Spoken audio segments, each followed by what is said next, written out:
Germany इसको एक नया कोड देती है, बोलते हैं कि आज से तू गार्लिक नहीं है, आज से तू हमारा एक नया कोड होगा, तेरा नाम होगा अर्लिक। इसको एक नया कोड देती है जर्मनी। अब गार्सिया को तो ना कोई भाषा ही नहीं आती थी, एक आध भाषा को छोड़ के।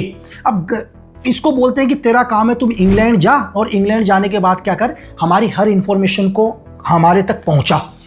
अब भाई गार्लिक कैसे जाए, गार्सिया कैसे जाए वहाँ इंग्लैंड, वो कभी ज़िंदगी में गया ही नहीं। अब वो कहता है मुझे इन्फॉर्मेशन भी देनी है, क्या करें। अब यहाँ से क्या होता है, इसको जासूस बनने का तो शौक था ही, ये वहीं स्पेन पर ही रहकर क्या करता है, छोटे मोटे न्यूज़पेपरों को पढ़ना शुरू करता है। जैसे हम भी यार, आज अगर सपोज करो हम कहीं पर रह रहे हैं, हमारे को किसी देश के बारे में पता करना है, तो हम वहाँ के न्यूज़पेपर पढ़ेंगे, वहाँ के पिक्चर हॉलों में कौन सी पिक्चर लगी है, तो लोकल इन्फॉर्मेशन को कलेक्ट करना शुरू करता है। और इसको लगता है कि यार अगर मैं स्पेन पर यहीं पर रहूंगा तो सारा यहाँ तो नाजी आर्मी घूमती रहती है, कहीं मुझे पकड़ ना ले, क्योंकि मैंने तो कह रखा है कि मैं इंग्लैंड जाने वाला हूँ आपके लिए। अब यहाँ से गार्सिया यानी कि जो जर्मनी का जासूस जिसको कोड दिया था गार्लिक, ये क्या करता है, वहां से लिस्बन चला जाता है। और वहां से भी कम से कम इंग्लैंड 1500 किलोमीटर दूर था भाई। ये तब भी क्या करता है, छोटी मोटी इंफॉर्मेशन को कलेक्ट करता है। और इसकी नई नई शादी हुई थी उस टाइम, इसकी बीवी भी इसके साथ रह के जासूसी का फितूर उसके दिमाग में भी हो गया था। उसके भी मतलब गार्सिया की बातें सुन सुन के वो भी मतलब एक स्पाई की तरह समझती थी। ये दोनों मिलकर क्या करते हैं, छोटी मोटी इंफॉर्मेशन को कलेक्ट करते हैं, कभी न्यूज़पेपरों से, कभी कहाँ से, कभी रेडियो से, और ये सारी की सारी इंफॉर्मेशन क्या करते हैं, ये जर्मनी पहुंचाते हैं। तो लगभग इसकी इंफॉर्मेशन कभी गलत होती थी, कभी छोटी मोटी, कभी सही हो जाती। तो जर्मनी को भी लगता था यार कोई ना कोई हमारा एक जासूस है इंग्लैंड में बैठकर, और वो क्या कर रहा है, जासूसी की खबरें हमें देता है। तो इस तरह से गार्सिया की क्या चल रही थी, सही से जासूसी की दुकान चल रही थी।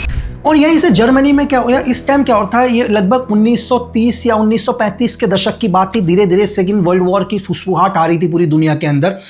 तो गार्सिया क्या होता है, जो गार्लिक इनका कोड था जर्मनी का, वो जर्मनी को इन्फॉर्मेशन देता है कि बहुत जल्दी क्या होने वाला है, सेकेंड वर्ल्ड वॉर शुरू हो सकता है। क्योंकि ये भी इसने सुना था न्यूज़पेपरों को, तो जर्मनी को लगता है यार हमारा एजेंट बहुत एक्टिव है और वो बहुत चीज़ें बता रहे हैं। तो एक दिन क्या होता है, एक न्यूज़पेपर में पढ़ता है कि अलाइड फोर्सेस जो हैं, जो अगेंस्ट जर्मनी के थे, आपको पता है कि जैसे एक्सिस फोर्स जर्मनी को बोला जाता था, जहां जापान, इटली और जर्मनी थे, और जर्मनी के अगेंस्ट में जो भी फोर्सेस थे उसको अलाइड फोर्सेस बोला जाता था।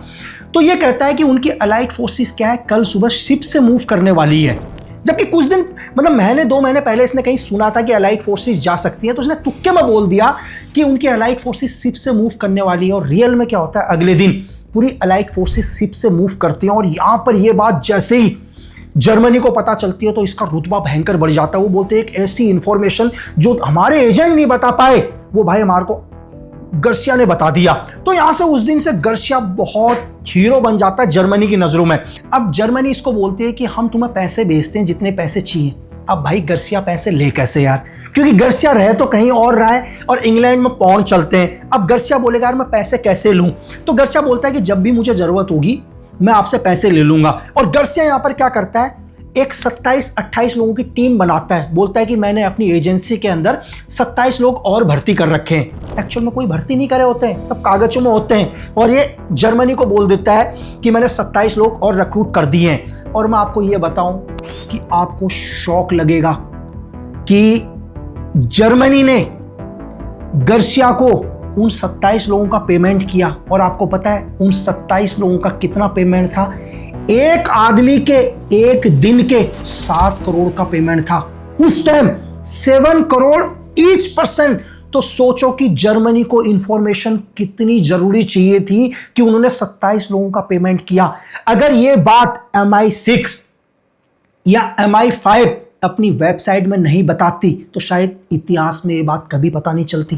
MI6 को पहली बार शौक लगता है कि यार हमारी इतनी सीक्रेट इंफॉर्मेशन कैसे जर्मनी तक पहुंच गई, ये बात तो किसी को पता ही नहीं थी। MI6 क्या करती है, स्टार्टिंग पॉइंट से हर क्लू पर काम करना शुरू कर देती है। और जैसे MI6 और MI5 एक्टिव होती हैं तो उनके एजेंट लास्ट में कहां तक पहुंचते हैं, गार्सिया तक पहुंचते हैं। और गार्सिया को उठाया जाता है, उसकी बीवी को भी उठा के लाते हैं। और जैसे ही गार्सिया को उठा के लाते हैं और गार्सिया के बारे में पूरी छानबीन करते हैं तो MI6 का एजेंट थॉमस वो पहली बार गार्सिया से प्रभावित होता है। बोलता है यार इस आदमी को तुमने 6 बार रिजेक्ट किया। गार्सिया उन्हें पूरी बात बताता है कि कैसे मैं ट्रेन से नाजियों से मिला और मैंने नाजियों को कैसे झूठ बोला।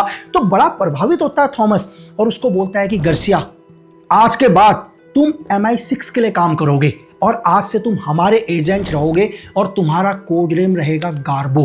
बस गार्सिया को क्या चाहिए था गर्सिया दुनिया का वो पहला आदमी बन जाता है जो दो देशों का एजेंट था, एक जर्मनी का एजेंट और दूसरा MI6 का एजेंट।